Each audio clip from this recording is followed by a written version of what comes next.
നമുക്കൊരു ഡബിൾ വൈസറുള്ള ഹെൽമെറ്റാണ് ഒരു single visor ഹെൽമെറ്റിനെക്കാട്ടിയും കൂടുതൽ യൂസ്ഫുൾ. കാര്യം എന്ന് പറഞ്ഞാൽ നമുക്ക് പകൽ സമയത്ത് നമുക്ക് സണ്ണിൽ നിന്നുള്ള ആ ഒരു റിഫ്ലക്ഷൻ കുറയ്ക്കാൻ വേണ്ടി നമുക്ക് ആ ഒരു ഇന്നർ വൈസർ ഇടാം. അതുപോലെ തന്നെ രാത്രി സമയത്ത് നമുക്കത് മാറ്റിയിട്ട് ഈ ഒരു ക്ലിയർ വൈസർ യൂസ് ചെയ്യാം. പക്ഷെ ഞാനത് എന്തുകൊണ്ട് ചൂസ് ചെയ്യില്ലെന്ന് ഞാൻ ഈ ഒരു വീഡിയോയിൽ പറഞ്ഞുതരാം. അതായത് എൻ്റെ ഒരു കൺസേൺ ഇത്ര മാത്രമായിരുന്നു. ഇപ്പോൾ നമുക്ക് ഡബിൾ വൈസർ ഉണ്ടെന്ന് വിചാരിക്കാം. ഡബിൾ വൈസർ ഉണ്ടെങ്കിൽ ആ ഒരു വൈസർ നമ്മൾ ഈ ഒരു ഏരിയയിൽ നിന്ന് നമ്മൾ ജസ്റ്റ് ഇങ്ങനെ ഡൗൺ ചെയ്യുന്നു. അതുപോലെ തന്നെ നമ്മൾ മേളിലേക്ക് ആവശ്യമില്ലാത്ത സമയത്ത് മേളിലേക്ക് എടുത്ത് വയ്ക്കുന്നു.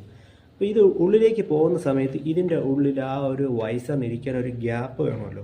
ഓക്കെ, അപ്പോൾ അങ്ങനെ ഒരു ഗ്യാപ്പ് ഉണ്ടെങ്കിൽ അതെന്തായാലും ഹെൽമെറ്റിൻ്റെ ഇന്നർ ഷെല്ലിനും ഈ ഒരു ഔട്ടർ ഷെല്ലിനും ഇടയ്ക്കായിരിക്കും. ഇൻ കേസ് നമ്മളൊന്ന് ക്രാഷ് ആവുകയാണെന്ന് വിചാരിക്കുക, നമുക്ക് ഇമ്പാക്റ്റ് കിട്ടിയത് ഈ ഒരു ഏരിയയിലാണ് ഇമ്പാക്റ്റ് കിട്ടുന്നതെന്ന് വിചാരിക്കുക. നമുക്കൊരു ഹെൽമെറ്റിന് ഒരു ഇമ്പാക്റ്റ് എടുക്കുന്ന സമയത്ത് ഇപ്പോൾ പുറത്തൊന്നും വേറെ കുഴപ്പമില്ലെങ്കിൽ നമുക്കൊരു ക്രാഷ് പറ്റുന്ന സമയത്ത് ഹെൽമെറ്റ് ഒരു ക്രാഷ് പറ്റി അപ്പം തന്നെ മാറ്റണം എന്ന് പറയുന്ന കാര്യം എന്ന് പറഞ്ഞാൽ ഇതിൻ്റെ ഇൻറ്റേർണലിലുള്ള ഷെല്ലിന് എന്തായാലും ക്രാക്ക് സംഭവിക്കും. ഹെൽമെറ്റ് ആ ഒരു ഇമ്പാക്റ്റ് അബ്സോർബ് ചെയ്ത് ക്രാക്കായാണ് നമ്മുടെ തല പ്രൊട്ടക്ട് ചെയ്യുന്നത്. അപ്പോൾ ഈ ഒരു പ്രോസസ്സ് നടക്കുന്ന സമയത്ത് ഈ ഒരു സ്ഥലത്താണ് ഇമ്പാക്റ്റ് കിട്ടുന്നതെങ്കിൽ ഒരു ഡബിൾ വൈസറുള്ള ഹെൽമെറ്റ് ആണെങ്കിൽ ഇമ്പാക്റ്റ് കിട്ടുന്ന സമയത്ത് ഉള്ളിലിരിക്കുന്നത് വൈസറാണ്. സോ ഈ ഒരു ഏരിയ ഫസ്റ്റ് ബ്രേക്ക് ആവും. ഓക്കെ, മീൻസ് ഈ ഒരു ഔട്ടർ ഷെല്ല് തന്നെ വേണമെങ്കിൽ ബ്രേക്കായി പോകും നല്ലൊരു ഇമ്പാക്റ്റ് ആണെന്നുണ്ടെങ്കിൽ. ഈ ഒരു രണ്ട് സാധനവും ബ്രേക്ക് ചെയ്തിട്ടേ ഉള്ളിൽ ഷെല്ലിലേക്ക് ചെല്ലത്തുള്ളൂ. അപ്പോൾ ഷെല്ലിനെ അബ്സോർബ് ചെയ്യുന്നതിന് മുമ്പ് തന്നെ ഈ ഒരു ഏരിയ ബ്രേക്ക് ആയി കഴിഞ്ഞാൽ ബാക്കി ഈ ഒരു ഏരിയ കൊണ്ട് പെട്ടെന്ന് പൊളിഞ്ഞു വരൂലേ. അപ്പോഴത്തേക്കും ഈ ബാക്കിലോട്ട് ഷെല്ലുള്ള ഏരിയയ്ക്ക് പോലും നമ്മളെ കൂടുതൽ പ്രൊട്ടക്ട് ചെയ്യാനുള്ള ഓപ്ഷൻ അവിടെ നഷ്ടപ്പെടുകയാണ്. സോ ഈ ഒരു കൺസേൺ ഉള്ളത് കൊണ്ടാണ് ഞാൻ ഇതുപോലൊരു ഹെൽമെറ്റ് ചൂസ് ചെയ്തത്.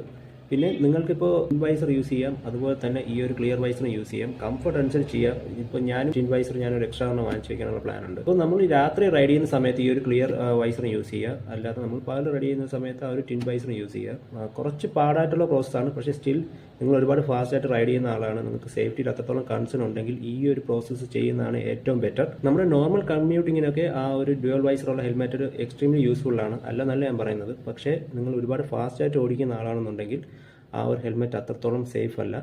സോ ഇതുപോലുള്ളൊരു ഹെൽമെറ്റിലോട്ട് നിങ്ങൾ ചിന്തിക്കേണ്ട കാര്യമുണ്ട്. അപ്പോൾ എന്താണ് തോന്നുന്നത് ജസ്റ്റ് ഈ വീഡിയോയുടെ താഴെ കമൻറ്റ് ചെയ്യുക. നമുക്കിനി അടുത്ത വീഡിയോയിൽ കാണാം.